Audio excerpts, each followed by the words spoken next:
may 40 days video. Pupunta po ngayon sila tita ng school. Po, mag-intro. Ayan na nga, na-introhan na nga ni Shane itong aking vlog. Nung Friday pa nga itong video na to at nung linggo nga itinry niya mag-voice over.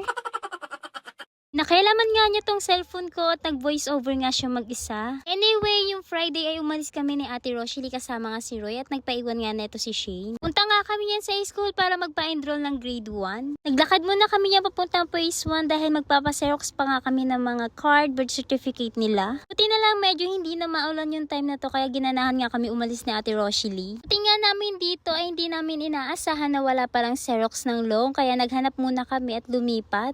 Finally, nakahanap din kami na may Xeroxan ng mga long. After namin magpa-Xerox ay nakakita sila Ate Rochelle nagtitinda ng tinapay dito at dahil nagugutom na nga rin silang mag-ina ay bumili nga muna sila dito. Tapos nga namin bumili ng tinapay at dumiretso na nga rin kagad kami yan sa school. Pagpasok namin sa school ay mag-a-attendance nga muna kami. After nga namin mag-attendance ay pumasok na nga rin kami dito ni Ate Rochelle at hinanap na nga namin dito yung GP building. Dito nga rin kami nag-elementary ng aking mga kapatid. Grabe, ang dami na nga nagbago dito at medyo matagal na rin yung naikot namin ito kaya hindi nga namin alam kung saan yung GP building. Tingin nga namin ay dumating na nga pala yung bagong principal dito sa bagong silang elementary school. Dating nga namin ni Ate Rochelle sa GP building ay kumuha na rin kami ng form at umupo nga lang kami dito para sagutan. Tapos ko na nga rin sagutan yung form ni Shane at ayan pa video-video na nga lang ako dito ka Ate Rochelle. Ulit nga ni Ate Rochelle magsulat yan, may pakagatlabi pa nga yan.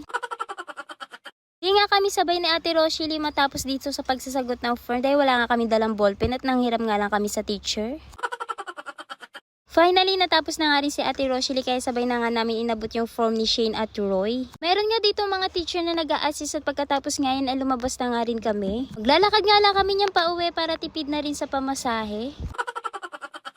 Para naman ma-exercise yung mga paa namin dahil ang araw na nga umuulan at ngayon nga lang kami nakalabas ng bahay. Labas nga namin ng school ay bumili na nga rin kami dito ng kakanin at yung pinili ko nga yung palitaw. Pauwi na nga rin kami nito kaya hanggang dito na lang po ang 40 days video. Don't forget like and follow and share for more videos. Thank you for watching. Bye bye!